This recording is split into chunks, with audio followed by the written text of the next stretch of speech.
Hello everybody, my name is Sund, and today I want to talk to you about the current state of the different classes in Diablo 4 from the first beta weekend and how they compare head to head in different departments, defensiveness, damage, mobility, feel of gameplay, and what you can expect going into the second weekend if you're not decided on what class you want to play. Maybe this will provide you some insight to what to pick. Starting with Rogue. So Rogue was a very pleasant surprise for me. I was of the three the one I was least interested in trying, so obviously it was the first one I did. And I really enjoyed it. Of the three, to me felt like the one with the most fluid combat moment to moment. By that I mean going from pack to pack, the gameplay never really felt like it stopped. You are always zipping and dashing, dashing in, leaping back out, dropping caltrops, slowing everything, going invisible, jumping back in with backstab. It's incredibly mobile. It felt to me like the class where you have always a new option, something else that you can be doing, something else that you can bring, that you can add.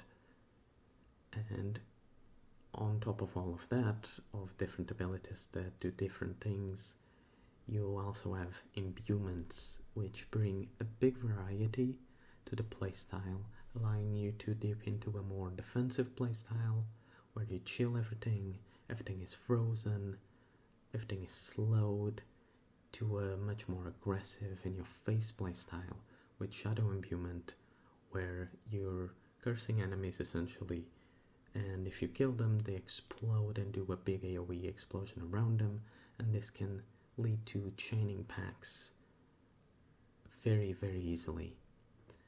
And as a third option you also have your Poison Imbuement, which just allows you for a completely different playstyle in a more dot focused way, and you can then add Poison Trap to that, and it's a completely different setup.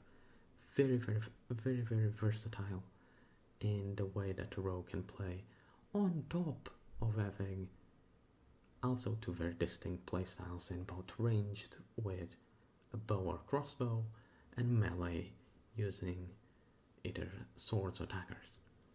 For some more negative stuff on the rogue, melee didn't feel as easy to pull off currently. It's obviously a melee playstyle, so you need to be much up closer to the boss. Most of the melee abilities are more single target focused, which in turn means your clear will suffer when compared to something like multi-strike or penetrating shot build that allows you to clear your screen very quickly. Flurry is your only AoE ability, and it didn't feel particularly good, because in my testing at least, it didn't seem to hit all the enemies in its range. It hits a few of the enemies, but it leaves stragglers behind, which always feels bad when playing an ARPG. Skills that don't always clear consistently the enemies in the area that they indicate they should feel very bad to me personally, and I didn't love the melee playstyle for Rogue, unfortunately. Another negative for me, the combo point system that you unlock at level 15 with your class. In case you don't know, all classes unlock essentially a specialization and a development to the class at level 15. And for Rogue, this is essentially a combo point system, where when you use a basic ability, you gain a little shield icon above your bars, and when you use a core ability, it spends all those combo points to upgrade the ability in some way. Most of those ways is just more numbers damage. There's an ability that gives you a boost in movement speed, but that's about it. Everything else is damage increase, which, don't get me wrong, is incredibly powerful. It feels very, very, very solid. But it's not particularly interesting, and numbers can always change. I much rather have gameplay change in the way the ability functions rather than just a numbers game. From that, we move on to Sorceress. Sorceress to me felt, of the three classes available right now, the one with the highest amount of defensive layers possible out of the three. From the get-go, you can play Sorceress as a entirely cold based and chill and freeze your enemies. You can build your whole setup around this because every type of skill that you unlock, so basics to core skills to shields or utility skills, there's always a cold spell available in each of these categories. So you can always add another cold spell, increase the chill on enemies, increase the freeze, and play a very defensive focused build. On top of that, Frost Barrier is such a good spell right now. It gives you a massive shield as well as a shield that increases the more damage you deal to the enemies. So throughout the beta, it never to me felt like I was in any danger. I basically felt immortal while I had this shield up. Never at any point were enemies able to break the shield to me. On top of being a very powerful class on a defensive level, it also has some incredibly high damage options available to it. Chain Lightning and Hydra immediately come to mind and are some of the best spells in the game right now, I would think. Hydra in particularly feels on a whole new level. It has a low mana cost and a fire and forget playstyle where it just tosses it on the ground and it finds new enemies to kill as long as things are around. It has a very good range or reach, I should say, and it's a fantastic skill right now. I expect it to be in most people's builds from the get-go, and once the meta forms we'll see, but potentially it will be one of the meta skills if it continues to scale into the endgame as it is right now in the beta. At level 15, the Sorc unlocks the enchantment system, providing it some very nice versatility. It allows you to specialize your skills up to 2, and that changes the way the skill behaves. Some of the highlights for me were Frozen Orb, where whenever you cast anything, there's a 20% chance you just cast out a Frozen Orb at an enemy. Teleport, which replaces your dash ability, allowing you essentially to have an extra skill in your action bar, which adds a whole lot more to your build and a whole lot more to build tier crafting, and I love this option. And lastly, the probably strongest defensive option that you can get on a Sorc right now, the Fire Shield enchantment allows you to have a cheat death mechanic, which is just insane that you can get it at such a low level as 15. But here we are. Very good, very solid option. In terms of mobility, Sorc is probably the slowest of the three, which isn't great. You only have teleport, your name, and although it has a great visual, I really enjoy it. It also comes with a decently high CD, and especially if you take the enchantment that makes teleport your dash, you no longer have a dash to pair with it. So yeah, Sorc mobility, not great. Finally, Barbarian. Barbarian. It's probably the most controversial throughout the beta. I think that's fair to say. Firstly, it's the only class available right now that has to generate its own resources before they can spend it, where energy and mana for Rogue and Sorc regenerate naturally. Barb has to use its basic skills to generate fury. It is not as bad as the internet will have you believe right now. There are certainly better options to do it than others. Currently, I would say probably Lunging Strike and Frenzy are the best basic abilities the Barb has. They come with decent damage, generating fury obviously, and they have some utility attached to them. So Lunging Strike as a little dash that allows you to chain enemies fairly nicely, and Frenzy obviously comes with an attack speed boost. I tried 3 different builds on Barbarian. Firstly, I tried a Frenzy plus Upheaval setup, and that felt like the most well-rounded. You can probably pick that up from the start and take it all the way to the cap in the beta right now at a fairly decent pace. Frenzy allows you to generate fury very quickly, and if you pair that with the cry that boosts your fury generation, you'll have no fury problems, really.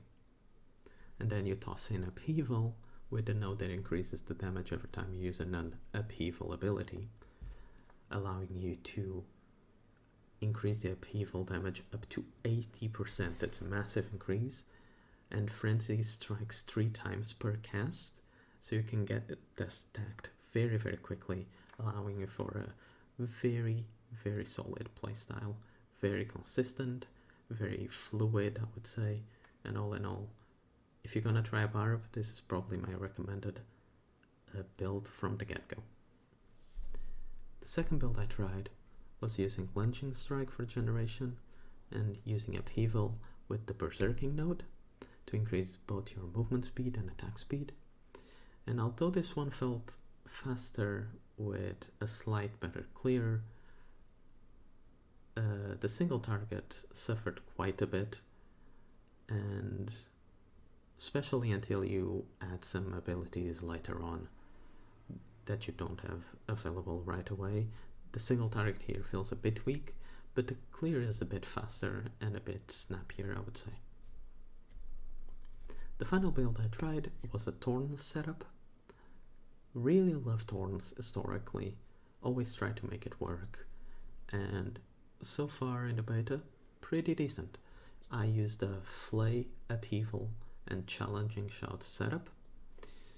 It feels very bursty for the most part, because a big amount of your damage comes from using the Challenging Shout to taunt enemies to attack you, and that adds a big amount of thorns to your damage.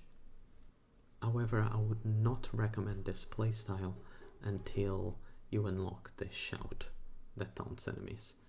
Otherwise, it will feel very weak, very slow, and just not a pleasant experience. So if you want one build to play throughout the whole beta, this is probably not it. But remember that you can respect for a very, very small fee and test out new stuff. So if you want to try a Thorns setup, I really recommend. Very fun. Always been a playstyle I enjoy. And very defensive as well, as the taunt shout comes with a nearly 50% damage reduction associated with it. So, negatives for Barb. Oh boy. I'm sure you noticed in the builds that I mentioned just now, Upheaval feels like probably the best skill the Barbarian has for damage dealing. It is AoE. It has a not super high fury consumption. You can use 2, I believe, per full globe of fury. But this is due to the fact that every other core skill for the Barbarian felt to me super weak. Cleave might have some niche setups in bleed builds, but Whirlwind and Animar of the Ancient Kings felt awful to use. truly. It's very sad, especially Whirlwind is incredibly sad to me, but it just didn't feel good at all. Upheaval feels miles above everybody else. Secondly, the Arsenal level 15 quest that Barbarian unlocks can't be tested on the beta, because it's unlocked in a different region than the one we have access right now, so I couldn't test it. But the buffs to each weapon don't seem particularly game changing. They seem much more on the same vein of the rogue combo points rather than the Sork's enchantment setup. So although they might be very powerful, they're not particularly interesting in my opinion. Mobility for the Barbarian is not bad. You have access to a couple of mobility skills, and you also have a shout that increases your movement speed. So it's somewhere between the other two classes, not as good and as solid as the rogue, but not as bad as the Sork either. It's decent. Lastly, the reason I wanted to try Barbarian was for the multi-weapon setup that they got going on in this game. And I was hoping and expected it to be a bit more interesting than what it actually is. Only a few nodes on the tree really interact with what weapons you're using, and I hope this gets expanded in the future, but right now it's not that interesting. You basically just pick the weapon that does the highest damage, or put it in the setup that auto picks the weapon that does the highest damage. You basically forget about that, sadly. I was hoping for a much more involved system, but unfortunately that's not the case. And yeah, that's my comparison of the classes right now. All in all, there's no class that can't do everything. Any class can and probably will serve you very well for whatever needs you have. And if you have one that you are more interested in trying right now, do not let people tell you that, oh, don't pick that class is bad. Everything can do anything, and you're much more likely to have a good time and enjoy the game in a class that you are interested in. But if you want my top recommendations for what to play right now, I would have to go with Sorceress. Is probably the best all around that you can pick. And that's all I have to say right now. I hope you enjoyed, I hope you learned something, and take care of yourself. I'll see you later.